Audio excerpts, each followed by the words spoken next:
Today we have with us Liz Hodgeson with Fox Rothschild. She's an amazing attorney, a business attorney that is helping women form their companies. And I thought, how appropriate would it be to have the three of us on a call together to talk about some of the topics trending in the world of finance for ladies today.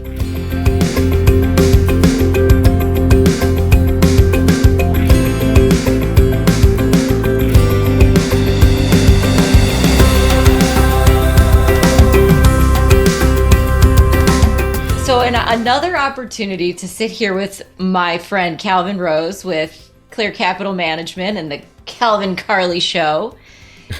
I'm Carly Meyer Bentley, the CEO and founder of the Freckled Strawberry. One of the questions that has been coming up recently, Liz, is what kind of entity should I form? What kind of pitfalls? What do I need to look out for? So I'm just going to ask the first question to you. How do I form a business entity? Thanks, Carly. And first, I just like to say it's great to be here on the Calvin and Carly Show and to work with the Freckled Strawberry.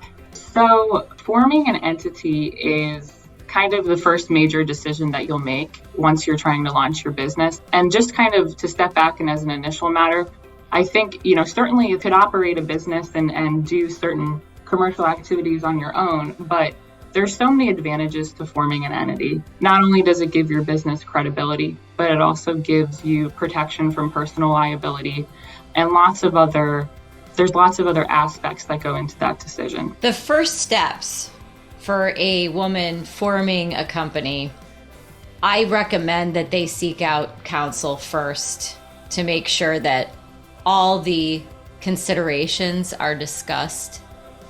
What would a girl need to do to prepare to have a conversation with somebody like you?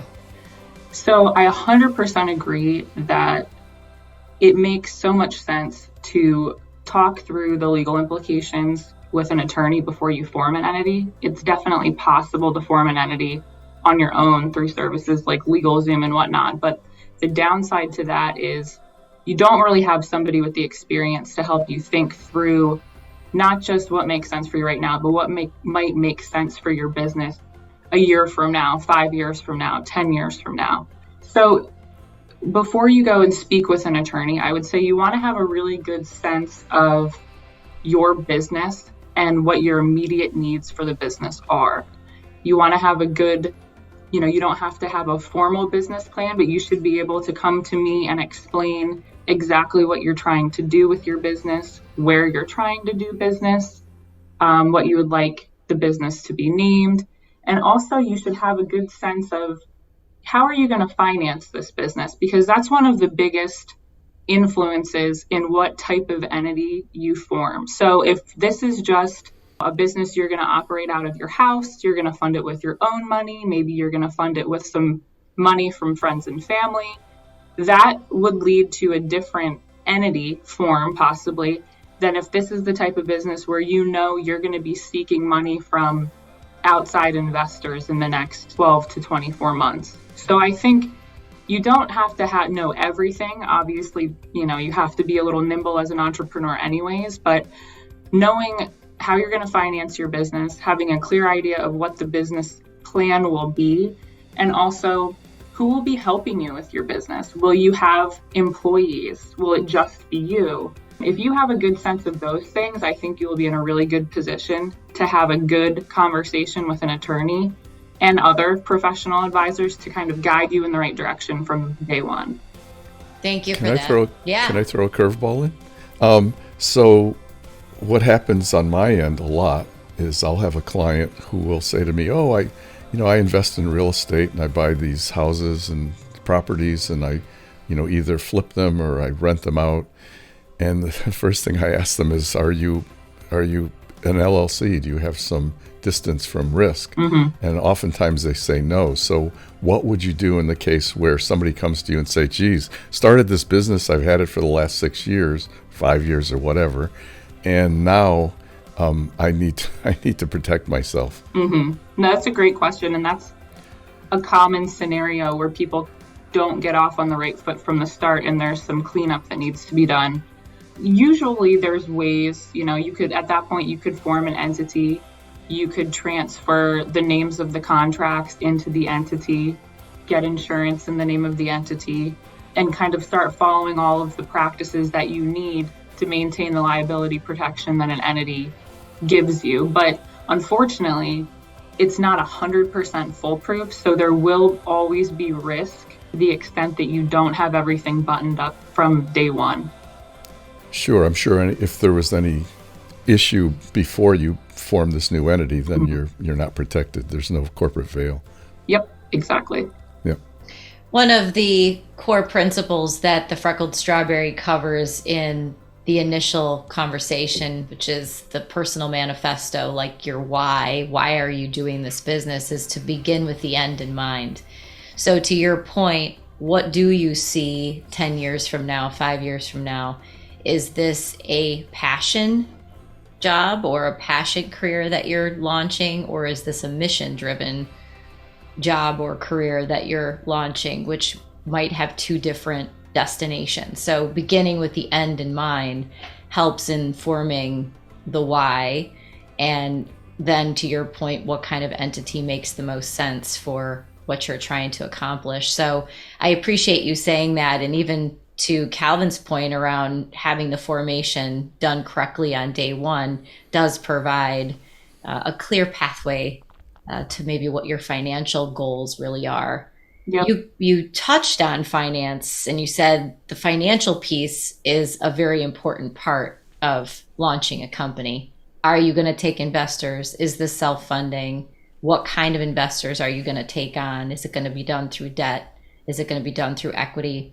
I've recently had a conversation with a Strawberry who wanted to branch out and has a partner.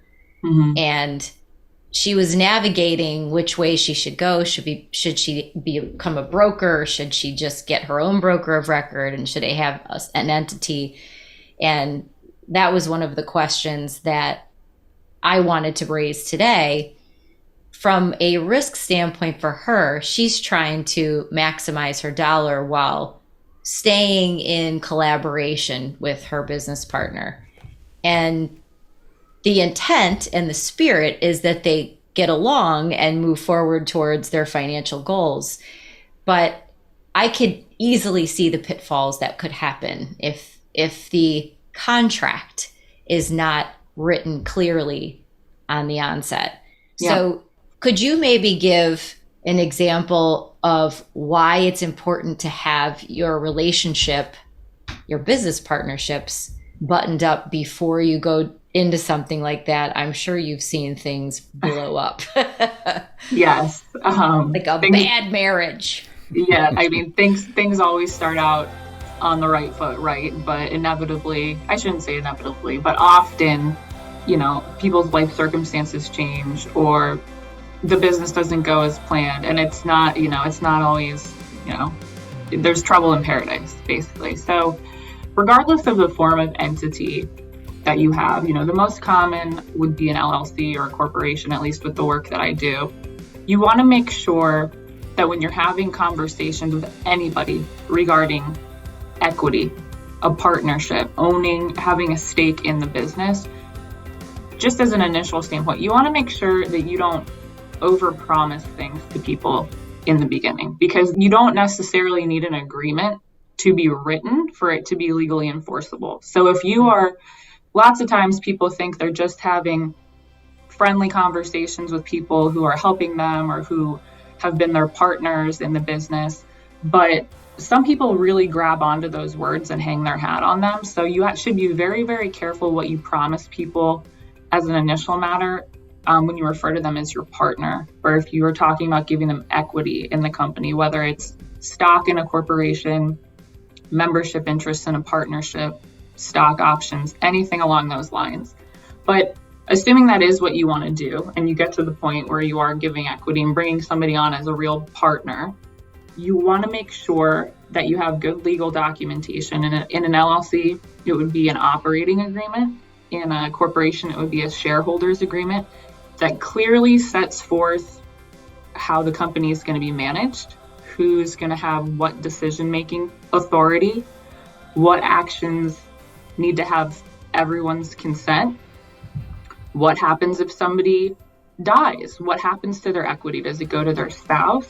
Does the company have the right to buy back that equity? If somebody becomes disabled and can no longer contribute what they've been contributing to the company, what happens there?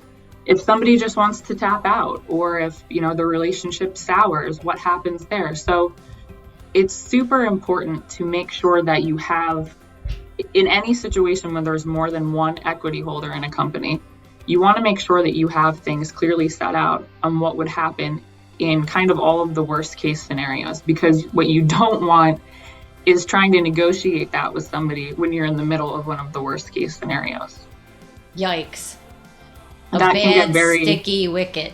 Yes, and not only, it's not pleasant from a personal standpoint, especially if it's somebody you've had a relationship with, but wherever there's ambiguity, there's a really good chance of litigation, and litigation is very expensive and time consuming and just, unpleasant all around. So there's a great way to kind of get everybody on the same page and avoid all of that nasty stuff if you just kind of sit down in the beginning and set everything out in writing so there's no questions down the road.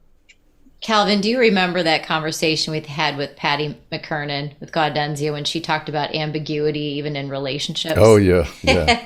So we just had on our last Calvin and Carly episode, we talked to a woman who was chief of staff at 1,200 people. And there's a young woman in a professional career where she's having a hard time defining where she begins and ends in certain roles.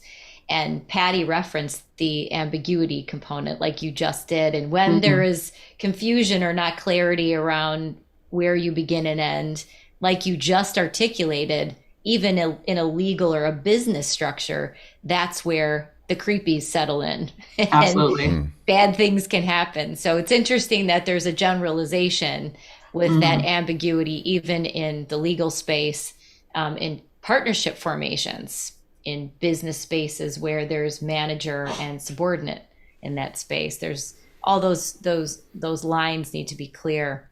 Absolutely. So regulatory considerations. How about them apples? So some of the things people don't realize, or because you only know what you know, and if you don't know something and you step in a landmine. So regulatory considerations, I'm sure, Calvin in his business, he had to go through that. Mine is Freckled Strawberry. I'm going through that too, and understanding what I can and can't do and what's right. And, so can you tell us, when you address regulatory considerations for people, where do you start? So there's usually kind of your basic regulatory considerations that are applicable to all businesses that your average person probably wouldn't know about, but are kind of things that I know who I'm talking to probably doesn't know about. So there are certain things that are easier to flag than others. Like, lots of people know you have to file something with the state to form an entity. Not a lot of people know that if you're conducting business in another state, you actually have to register to do business there under certain circumstances. So there's kind of like the low-hanging fruit that are easy things to point out for entrepreneurs. But so much of it is governed by what the business does. For example, if it's a healthcare business or anything that has to do with technology or providing services or products to the healthcare industry, there are so many regulations applicable to that whole world that, I know some of them, but I have great colleagues who specialize just in that particular area of the law that I know more than me and are better suited to kind of diagnose and advise on what needs to be addressed. Same thing with the cannabis industry. There's lots of businesses popping up in that space too. Have to be super careful because it's still illegal on the federal level and every state has different requirements. So much of what I do as a corporate lawyer is to know a little about a lot and kind of have a good sense of where there's something that we might need to look into further. And like I said, there's so many that are applicable just to businesses generally, but it really is governed by what the business is going to do, which goes back to my initial point of it's so helpful for me if somebody can come in and tell me exactly what the business is going to do. If you say I want to operate a corner grocery store in Philadelphia. This was one that just came up for me. That seems pretty simple. You have all of the kind of basic regulatory considerations, but then you have to think about, well, what am I going to be selling? Are you going to be selling tobacco?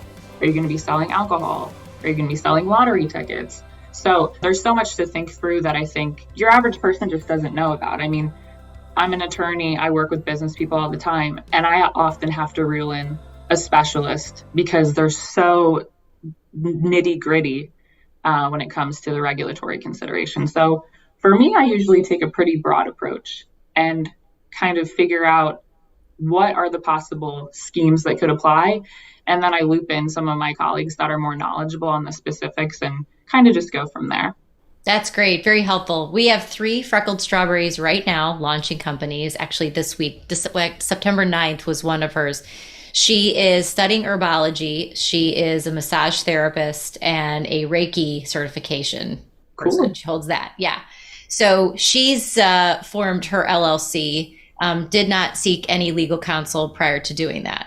Mm-hmm. So there's some things I'm sure that she can probably review because she is putting her hands on someone and selling products that are going to be consumed or applied. Mm-hmm. There is another woman who's in Coatesville. There's some great hustles going on in Coatesville. A lot of women entrepreneurs starting companies, Reiki. She's got massage therapy. She's got yoga, and she's doing speaking engagements. I mean, me describing this is individual issues that could be attached to each service. So I'm saying that because they will be listening, and it's very important before you go gung-ho on something to know the possible landmines that you can step in. And then yet another person that is collaborating to do these self-care type businesses that do involve, meditation and putting your hands on someone or, suggesting certain homeopathic remedies. Mm-hmm. The cannabis one's got to be interesting because the what might be okay in California might not be okay in Pennsylvania and so forth. So one thing I wanted to ask you in relation to the regulatory considerations is web-based companies. There's a lot of web-based companies that are out there now. And wherever your physical body is sitting, is that where you register? And then is there a certain disclaimer that you have to have if it's on your website that's going out into the ethos and it's in the UK and it's in, talk about that. Yeah, so that is also something that I see very frequently, web-based, or so many people, their business model is coming up with an app that they're going to sell in the app store. Anything along those lines that kind of transcends state boundaries, transcends national boundaries, there are so many implications to consider.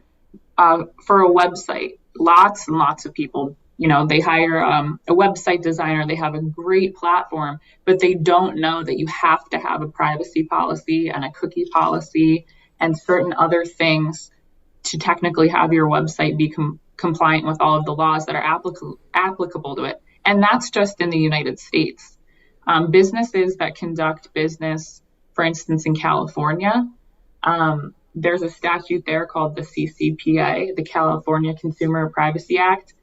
It is extremely demanding in what you have to disclose, what information you can hold on people who are using your website. If you transact business, with anyone in the EU, there's a statute over there called the GDPR. Also, there's just every country and even states are coming up with their own regulatory regimes that have to do with people's right to the privacy of their information. So it is a minefield of regulatory considerations if you're doing any type of business, even if you're not selling product online. If you have a website or an app, there are a lot of things to think through. And, especially with businesses that are so electronically driven, the failure to do that, the fines and the penalties that can be imposed for failing to do that, are significant enough where it could basically end your business. So it's so important to try to think through these things. But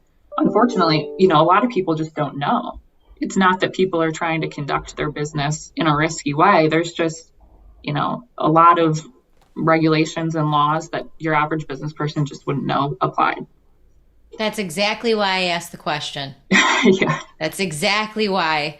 One of the great steps in the methodology that the Freckled Strawberry has is the business budget. And we talk about startup costs. We talk about fixed expenses. And then we talk about our business pricing, our cost of goods, and our profitability matrix.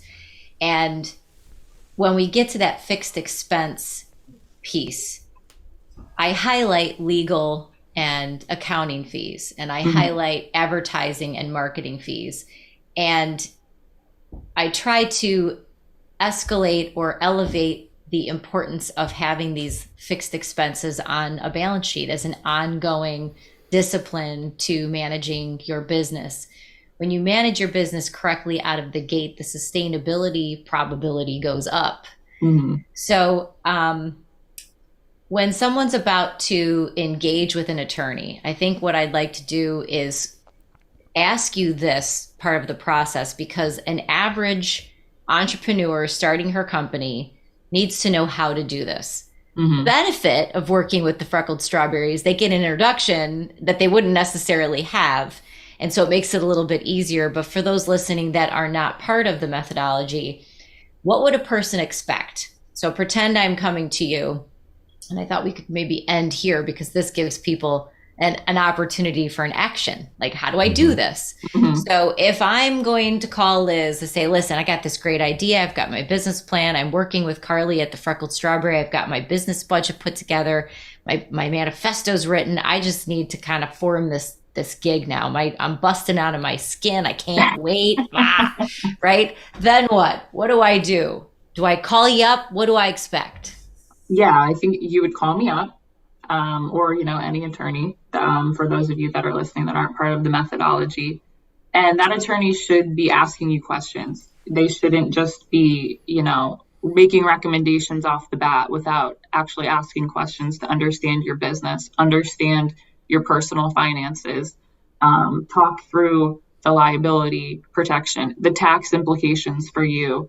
At a very high level, lawyers generally are not accountants, but a good lawyer, and this is what I try to do, you have, maybe an hour initial discussion, get your arms around the business, get your Do I arms have to pay for that?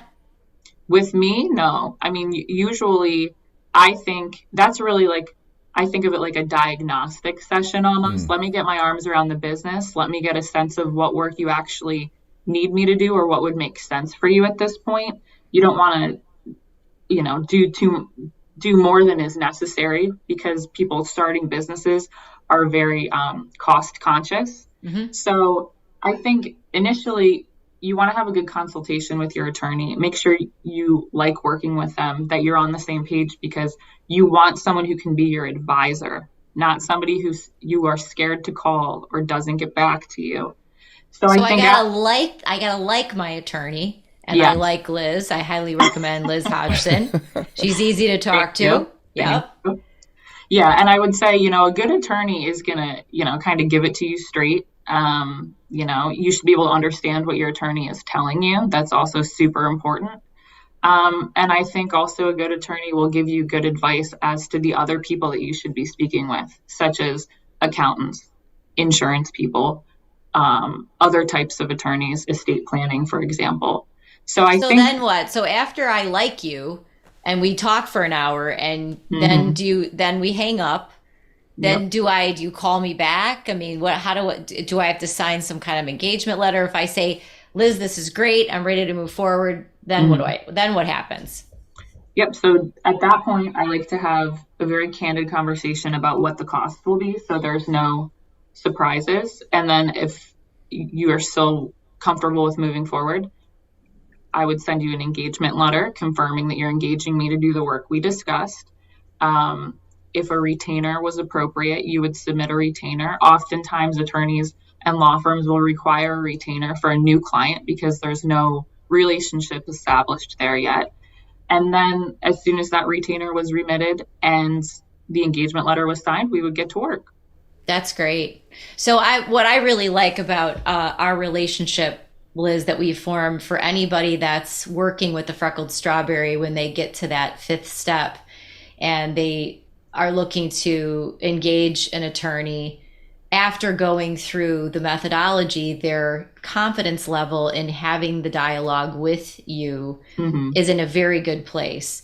And what we typically would do is run a conflict check to make sure that there's no conflict. So there's some preliminary steps that you can take with the Freckled Strawberry that get you there a little quicker.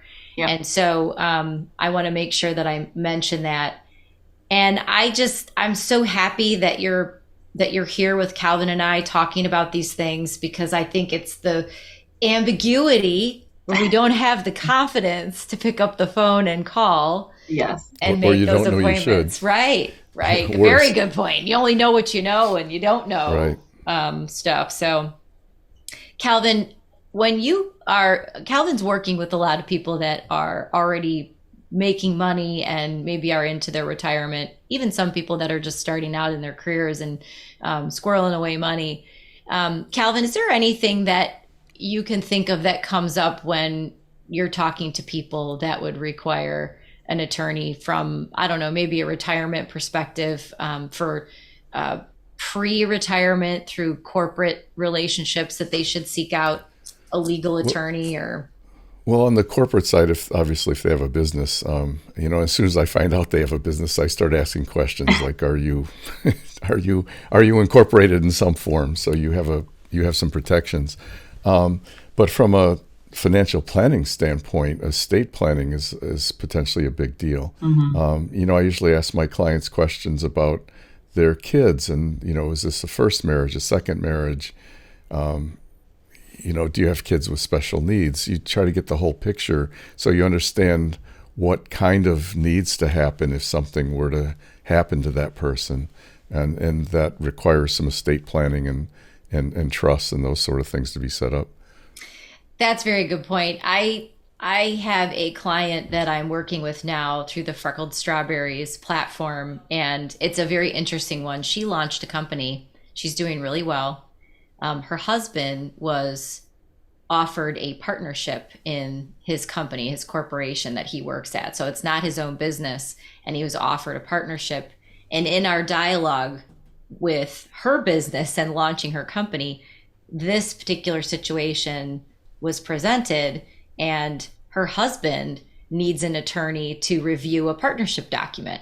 So not only is she also need her own attorney for her business, but that is a situation where there needs to be representation for her husband for this particular deal or opportunity that's been presented to him, because it does affect his family. And then those partners that are offering this percentage of ownership are going to want to know that he has his house affairs in order, that his family's okay, and there's no hidden agenda there where there could be a problem. That was my cat. Sorry.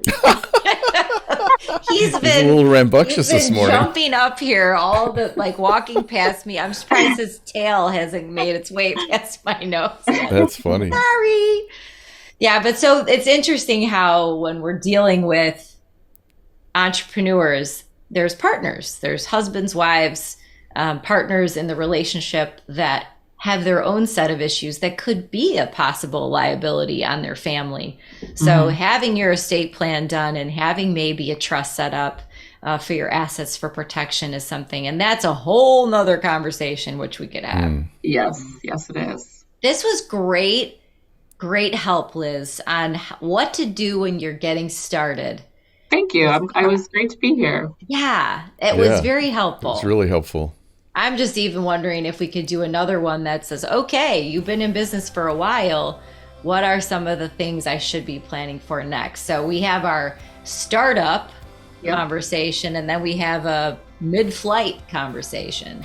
I think that does make a lot of sense, because I kind of see businesses as in 3 stages. You're kind of in startup mode, you're in growth mode, and then you're in some kind of a transition mode, whether it's selling, passing it, to your kids, whatever. And all 3 are very different. So I would love to talk about growth mode with you. Yeah. That would be all great. Right, great. Cool. Thank you so much. You talking to me or to Liz? You, Calvin. Oh, Yeah, Cal. Oh, yeah. I'm planning on Yeah. it. I'll